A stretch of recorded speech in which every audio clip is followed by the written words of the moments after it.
ವಿದ್ಯಾರ್ಥಿಗಳು ಮತ್ತು ಆತ್ಮೀಯರೇ, ಇಂದಿನ ವಿಡಿಯೋದಲ್ಲಿ ನಾನು ತಾ.ಸು. ಶಾಮರಾವ್ ಇವರು ಸಂಪಾದಿಸಿರುವಂತಹ ರತ್ನಾಕರ ವರ್ಣಿ ಬರೆದ ಭರತೇಶ ವೈಭವ. ಈ ಭರತೇಶ ವೈಭವದಲ್ಲಿ ಬರುವಂತಹ 19 ಸಂಧಿಗಳು. ಈಗಾಗಲೇ 2 ಸಂಧಿಗಳನ್ನು ಹಾಕಿದ್ದೇನೆ ವಿದ್ಯಾರ್ಥಿಗಳೇ. ಅವುಗಳಲ್ಲಿ ಮುಖ್ಯವಾದದ್ದು ಕಾಮದೇವಾಸ್ಥಾನ ಸಂಧಿ, ಎರಡನೆಯದು ಸಂಧಾನ ಭಂಗ ಸಂಧಿ.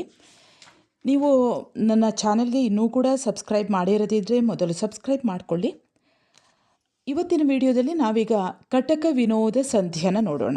ವಿದ್ಯಾರ್ಥಿಗಳೇ, ನಿಮಗೆಲ್ಲ ಗೊತ್ತಿದ್ದ ಹಾಗೆ ಭರತನು ತನ್ನ ಆಯುಧಾಗಾರದಲ್ಲಿ ಅಂದರೆ ಶಸ್ತ್ರಾಗಾರದಲ್ಲಿ ಹುಟ್ಟಿದಂತಹ ಚಕ್ರವನ್ನು ನೋಡಿ ದಿಗ್ವಿಜಯವನ್ನು ಗೈತಾನೆ. ದಿಗ್ವಿಜಯವನ್ನು ಹೋಗ್ತಾ ಇರುವಾಗ ಪ್ರತಿಯೊಂದು ಎಲ್ಲಿಯೂ ಕೂಡ ಆ ಚಕ್ರವನ್ನು ನಿಲ್ಲಿಸುವುದಿಲ್ಲ. ಯಾಕಂದರೆ ಎಲ್ಲರೂ ಕೂಡ ಶರಣಾಗಿ ಅವರಿಗೆ ತಮ್ಮ ರಾಜ್ಯವನ್ನು ಒಪ್ಪಿಸಿ ಬಿಡ್ತಾರೆ. ಹೀಗೆ ಮುಂದೆ ಹೋಗುವಾಗ ಚಕ್ರ ಮುಂದೆ ಹೋಗುವಾಗ ಒಂದು ಕಡೆ ನಿಂತು ಬಿಡ್ತದೆ. ಆಗ ಆ ಒಂದು ರಾಜ್ಯವು ಆತನ ತಮ್ಮಂದಿರದ್ದು ಅಂತ ಗೊತ್ತಾಗ್ತದೆ. ತಮ್ಮಂದಿರಿಗೆ ಒಂದು ಪತ್ರವನ್ನು ಬರೀತಾನೆ ಭರತ. ಆ ಪತ್ರವನ್ನು ನೋಡಿದಂತಹ ತಮ್ಮಂದಿರು ತಂದೆಯಿಂದ ಬಂದಂತಹ ಈ ಉಂಬಳಿಯಾದರೂ ಕೂಡ ಮನಸ್ಸಿಲ್ಲದ ಮನಸ್ಸಿನಿಂದ ಆತನಿಗೆ ಕೊಟ್ಟು ಆತನು ಹೇಳಿದ್ದನ್ನು ನಿರಾಕರಿಸದೆ ಆ ಎಲ್ಲ ರಾಜ್ಯವನ್ನು ಆತನಿಗೆ ಆಸ್ತಿ ಭೂಮಿಯನ್ನು ಎಲ್ಲವನ್ನು ಕೂಡ ಭರತನಿಗೆ ಕೊಡ್ತಾರೆ. ಅವರೆಲ್ಲರೂ ಕೂಡ ದೀಕ್ಷೆಯನ್ನು ಪಡ್ಕೊಂಡು ಸನ್ಯಾಸಿಗಳಾಗ್ತಾರೆ. ಮುಂದೆ ಈ ಚಕ್ರ ಬಾಹುಬಲಿ ಇರುವಂತಹ ಸ್ಥಳಕ್ಕೆ ಬರ್ತದೆ, ಆ ರಾಜ್ಯಕ್ಕೆ ಬರ್ತದೆ. ಆಗ ಭರತನು ತನ್ನ ಆತ್ಮೀಯ ಮಂತ್ರಿಯಾದಂತಹ ದಕ್ಷಿಣಾಂಕನನ್ನು ಕಳಿಸ್ತಾನೆ. ಆ ದಕ್ಷಿಣಾಂಕನು ತನ್ನ ಅನುನಯವಾದಂತಹ ಮಾತುಗಳಿಂದ ಬಾಹುಬಲಿಯನ್ನು ಒಪ್ಪಿಸಲು ಪ್ರಯತ್ನಿಸ್ತಾನೆ. ಆದರೆ ಆತ ಒಪ್ಪೋದಿಲ್ಲ. ಆ ಒಪ್ಪದೇ ಇರುವಂಥದ್ದನ್ನು ನಾವು ಸಂಧಾನ ಭಂಗ ಸಂಧಿಯಲ್ಲಿ ನೋಡ್ತೇವೆ. ಮುಂದೆ ದಕ್ಷಿಣಾಂಕನನ್ನು ಕಳಿಸಿಕೊಡ್ತಾನೆ. ದಕ್ಷಿಣಾಂಕ ಬಂದವನು ಏನು ಮಾಡ್ತಾನೆ ಅನ್ನುವಂಥದ್ದನ್ನು ಈ ಮುಂದಿನ ಸಂಧಿಯಲ್ಲಿ ನೋಡೋಣ. ಮುಂದಿನ ಸಂಧಿ ಕಟಕ ವಿನೋದ ಸಂಧಿ. ಈ ಸಂಧಿಯಲ್ಲಿ ಬಾಹುಬಲಿಯ ಆಪ್ತರಿಂದ ಬೀಳ್ಕೊಂಡಂತಹ ದಕ್ಷಿಣಾಂಕ ಸ್ವಾಮಿ ಕಾರ್ಯ ಕೆಟ್ಟದ್ದಕ್ಕೆ ಚಿಂತಿಸುತ್ತಾ ಕಾಲ್ನಡಿಗೆಯಲ್ಲೇ ಭರತೇಶನನ್ನು ಸಂಧಿಸಲಿಕ್ಕೆ ಹೊರಡ್ತಾನೆ. ಹಿತಚಿಂತಕರು ಆನೆಯನ್ನು ಏರಿ ಹೋಗುವಂತೆ ವಿನಂತಿಸಿಕೊಳ್ಳುತ್ತಾರೆ. ದಕ್ಷಿಣಾಂಕ ಬಂದ ಕಾರ್ಯ ನೆರವೇರಿದ್ದರೆ ಮಹಾಮಹಿಮೆಯಲ್ಲೇ ಹೋಗಬಹುದಿತ್ತು. ಈಗ ಹಾಗಿಲ್ಲ. ಕಾಮಿನಿಯೇ ಇಲ್ಲದ ಮೇಲೆ ಕೈಧಾರೆ ಮಂತ್ರದಿಂದ ಏನು ಉಪಯೋಗ ಎಂದು ನೊಂದುಕೊಳ್ತಾನೆ.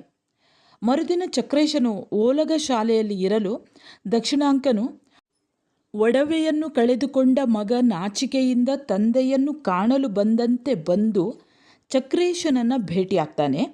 ಬಾಡಿದ ಮುಖ ಬಸವಳಿದ ದೇಹವನ್ನು ಹೊತ್ತು ಬಂದಂತಹ ದಕ್ಷಿಣಾಂಕನನ್ನು ಚಕ್ರೇಶ ಆತ್ಮೀಯತೆಯಿಂದಲೇ ಚಿಂತಿಸಬೇಡ ಬಾ ಅಂತ ಸ್ವಾಗತಿಸ್ತಾನೆ.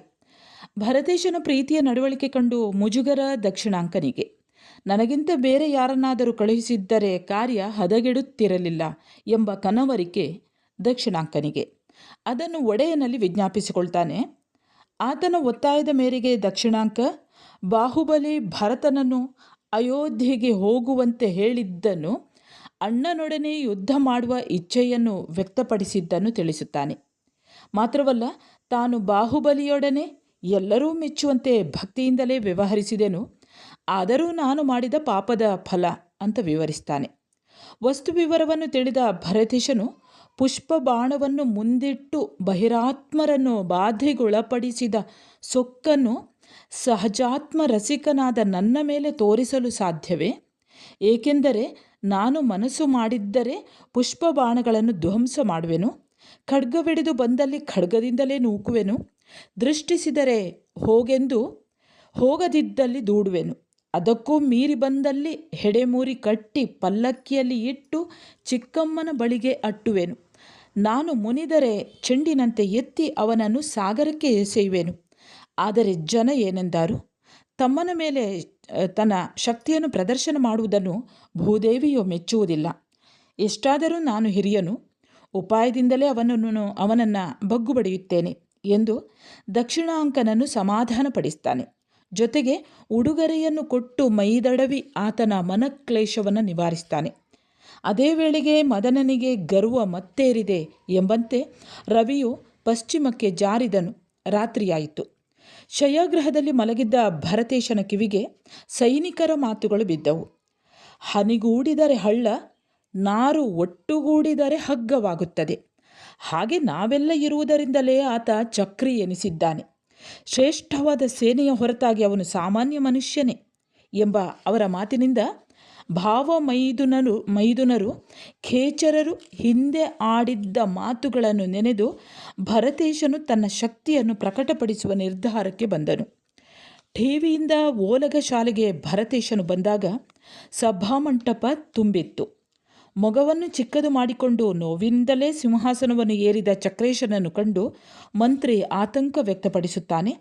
ಭರತೇಶ, ಬಾಹುಬಲಿಯ ವಿಚಾರಕ್ಕಾಗಿ ನಾನು ಚಿಂತಿಸುತ್ತಿಲ್ಲ, ಕಿರುಬೆರಳು ನೋಯುತ್ತಿದೆ ಎಂದು ಸೆಟೆದಿದ್ದ ಕಿರಿಬೆರಳನ್ನು ತೋರಿಸಿದನು. ತಕ್ಷಣವೇ 360 ಅಂಗವೈದ್ಯರು ಬರುತ್ತಾರೆ. ಸೇನೆಯ ಬಹುತೇಕ ಜನ ಬಂದು ಸೆಟೆದ ಕಿರಿಬೆರಳನ್ನು ಸರಿಪಡಿಸಲು ಮುಂದಾದರು. ಜಟ್ಟಿಗಳು ಬಂದು ಪರೀಕ್ಷಿಸುತ್ತಾರೆ. ಬೆರಳನ್ನು ನೇರ ಮಾಡಲು ಪ್ರಯತ್ನಿಸಿ ಸೋತರು. ಕೊನೆಗೆ ಭರತನೇ ಚಿನ್ನದ ಸರಪಣಿಯನ್ನು ಬೆರಳಿಗೆ ಕಟ್ಟಿ ಎಳೆಯಿರಿ, ಸರಿಯಾಗಬಹುದು ಎನ್ನುತ್ತಾನೆ. ಸಾಲು ಸಾಲಾಗಿ ಜನ ನಿಂತು ಚಿನ್ನದ ಹಗ್ಗವನ್ನು ಎಳೆದರೂ ಬೆರಳು ಮಿಸುಕಾಡಲೇ ಇಲ್ಲ. ಸ್ವತಃ ವಿಶ್ವಕರ್ಮನ ಮೂಲಕ ಇಡೀ ಸೇನೆಯೇ ಹಿಡಿದೆಳೆವಂತೆ ಬಂಗಾರದ ಸರಪಳಿ ಮಾಡಿಸಿ ಪದಾತಿ, ಆನೆ, ಕುದುರೆ, ರಥ ಸೇರಿಕೊಂಡಂತೆ ಚದುರಂಗ ಸೇನೆಯೇ ಎಳೆವಂತೆ ಯೋಜಿಸಿದ.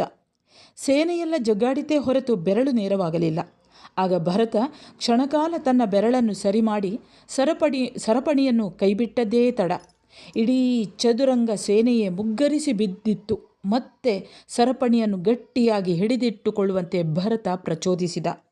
ಸೇನೆ ಹಾಗೆ ಮಾಡಲು ಇಡೀ ಸೇನೆಯನ್ನೇ ಭರತ ಮೇಲಕ್ಕೆತ್ತಿ ಹಿಡಿದ.